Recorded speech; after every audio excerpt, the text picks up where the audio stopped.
Finish! Finish! You guys can't see because they made me wear pants to cover my thighs. But Yeah, he's got big thighs, man. We compressed them so my thighs can look bigger. It's my gym, that's what I do. All right, guys, we're back. Jimmy House again in the building. Today, we're gonna go ahead and run him through a fight conditioning assessment that we like to do with all of our fighters right before they start camp. It's called a Moxie test. We're gonna find out his rate limiting factors of his energy systems. The one thing that we also wanna look at is dysfunction, right? Or compensation patterns or asymmetries that they may have due to injury. Now, Jimmy, what exactly do we have going on? 6 weeks ago, I tore my PCL fully through, a partial tear in my ACL, and 3 partial tears in my MCL, as well as fracturing my femur from a freak jiu-jitsu accident. My friend went for an outside trip, and the way I stepped and the way he went for it, instead of coming to my ankle to trip me, his 265-pound frame came into the side of my knee, which took out my PCL and everything there, and then we both went down, and his body weight and mine landed, and that's where my MCL went. I guess my femur fractured too. So with that said, it's only been 6 weeks and I'm feeling pretty good, but I'm also excited to find out how much I'm compensating with my other leg with all this technology. It's super new. So we are gonna use near-infrared spectroscopy. Near-infrared spectroscopy. You can't even say it. Near-infrared spectroscopy. We're gonna use NIRS. We're gonna use a NIRS device. As you can see, the Moxie monitors here, they're gonna measure his blood flow trends in real time. We're gonna ramp him up, and then we're actually gonna see how well he's utilizing oxygen, delivering oxygen, and his respiratory rate as he goes through this particular assessment. Ready to go? Let's do it. All right.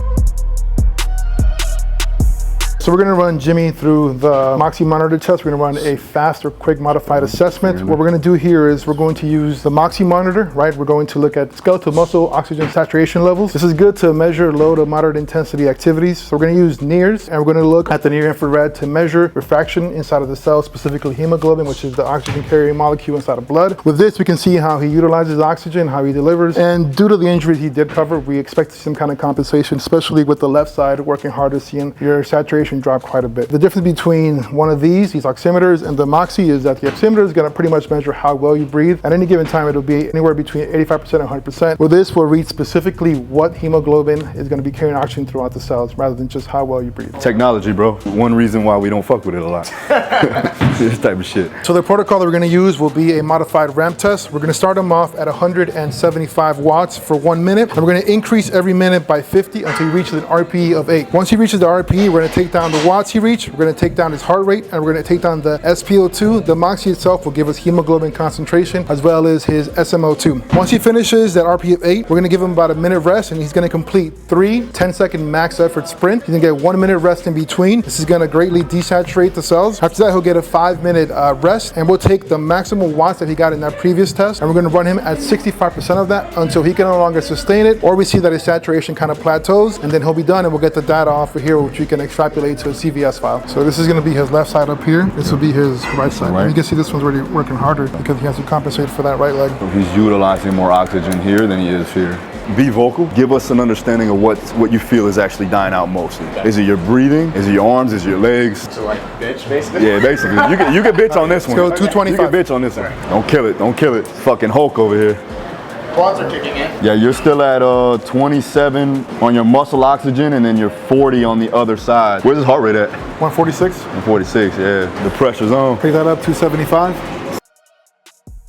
166 heart rate. You recommended a burger place before this. So I was trying to set you up all day for failure. Jesus. Don't worry, it's coming. He's super vascular though. Look at that muscles. Good, 170. Not only is testing you physically, it's testing you mentally. I see how much Jimmy's got mental fortitude. We like to call it testicular fortitude. And time.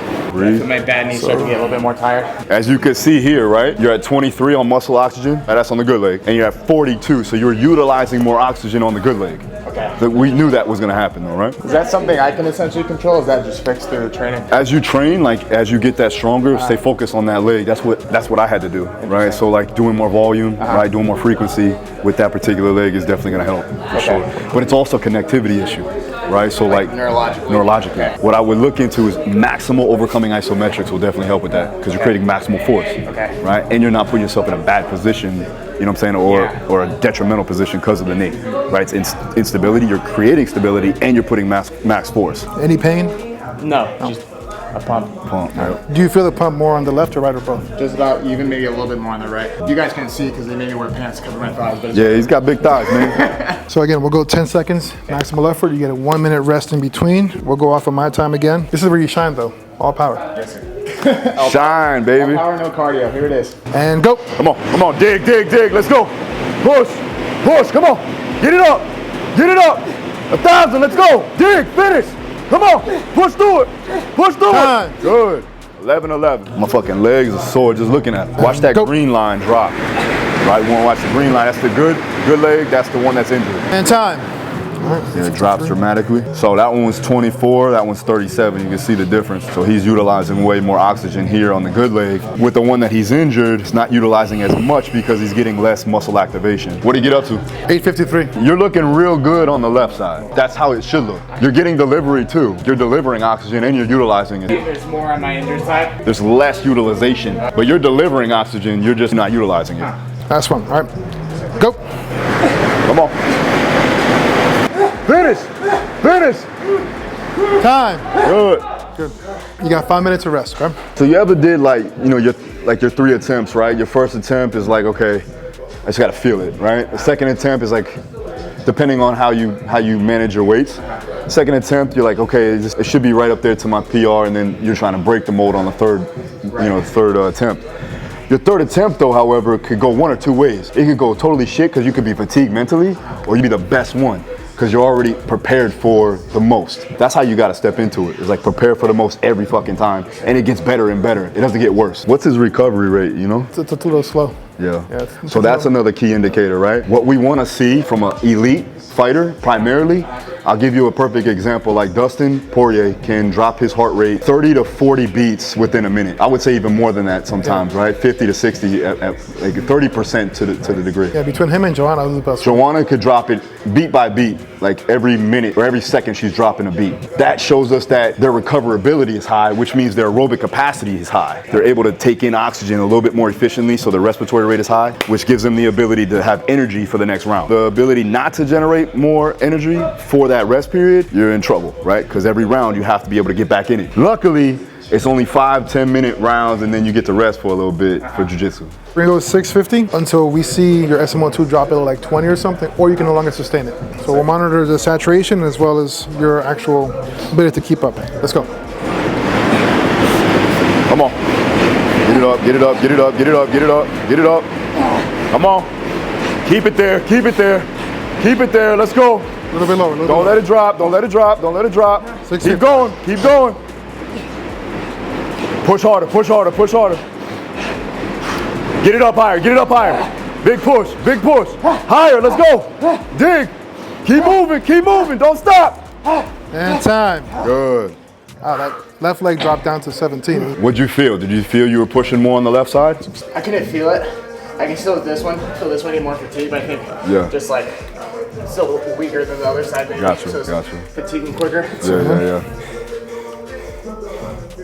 This one's gonna tell you how well you're breathing, where this one tells you how your cells are saturated with oxygen. Oxygen intake and how it's actually being used through the Moxie monitors. What I will say, just based off of what I see, one, you have the asymmetry, right? That was gonna be there. But you're good with your utilization and your delivery. There may be a respiratory issue too as well. So maybe we have to do something like box breathing techniques, crocodile breathing techniques.